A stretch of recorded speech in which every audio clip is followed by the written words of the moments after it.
Leo taifa limepokea kwa masikitiko makubwa taarifa ya mwanasiasa na aliyewahi kuwa mbunge wa Kilwa Kusini, Selemani Said Bungara maarufu Bwege, ambaye amefariki dunia leo Jumatatu ya Machi 30, 2026 alipokuwa akipatiwa matibabu hospitalini. Sauti iliyokuwa ikisikika kwa uthubutu ndani ya bunge leo imetulia. Marehemu Said Bungara alizaliwa katika ardhi ya Kilwa, akalelewa katika maisha ya kawaida ya Kitanzania, lakini akawa na ndoto kubwa ya kuwatumikia watu wake. Hakutoka kwenye majumba ya kifahari, alitoka kwa wananchi wa kawaida, na ndio maana aliuelewa kwa undani. Mwaka 2020 wananchi wa Kilwa Kusini walimpa dhamana, wakamchagua kwa sauti yao ndani ya bunge la Jamhuri ya Muungano wa Tanzania, na kweli hakuwa saliti. Akiwa bungeni, Bwege hakuwa wa kukaa kimya. Alizungumza, alipaza sauti, alisimama pale alipohisi haki inahitaji kusemwa. Alibeba Kilwa si kwa jina bali kwa vitendo. Lakini zaidi ya siasa, Bwege alikuwa mtu wa watu. Kwa kauli zake za moja kwa moja zilikuwa zikileta uhai bungeni,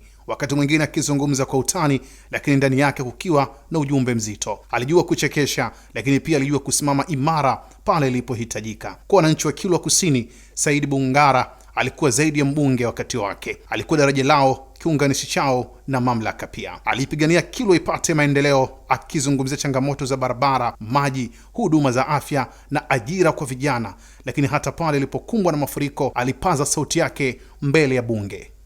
Nilikushamtaja Mheshimiwa Selemani Said Bungara, lakini yupo au ametoka?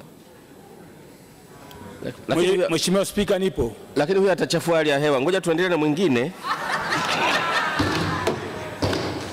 Mheshimiwa Spika, Mheshimiwa Bungara, endelea bwana.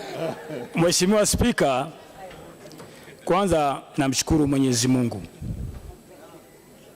Mwenyezi Mungu ambaye ametuletea mafuriko katika wilaya ya Kilwa, na familia au kaya 4,000 hazina mahali pa kulala. Kaya 4,000 hawana chakula. Kaya 4,000 Allahu Akbar. Hakuchoka, hakunyamaza. Aliyasema yale ambayo wananchi wake walitamani yasikike. Na leo safari yake imefikia mwisho. Mwili umeondoka, lakini sauti yake bado inasikika kwenye kumbukumbu za wengi. Wanasema viongozi wengi hupita, lakini wachache huacha alama. Said Bungara ameondoka, lakini alama yake imebaki katika nyoyo za watu wake, katika sauti zake bungeni na katika historia ya Kilwa Kusini, kwa sababu si kila aliyeishi ataishi milele, lakini waliotumikia kwa dhati hawaondoki kamwe. Mwanasiasa huyo mkongwe ambaye Februari 18, 2026 kumbukumbu zinaonyesha alitangaza kujiondoa katika chama chake cha ACT Wazalendo na kujiunga rasmi na chama cha Demokrasia na Maendeleo Chadema, amefikwa na mauti katika hospitali ya EM iliyopo Mji Mwema Kigamboni jijini Dar es Salaam, alipokuwa akisubiri kupatiwa huduma ya matibabu ya kusafisha damu. Lakini kabla huduma haijaanza, saa 7 mchana, hali yake ilibadilika ghafla na kufariki dunia. Abdullahi Mashi, Kishki TV.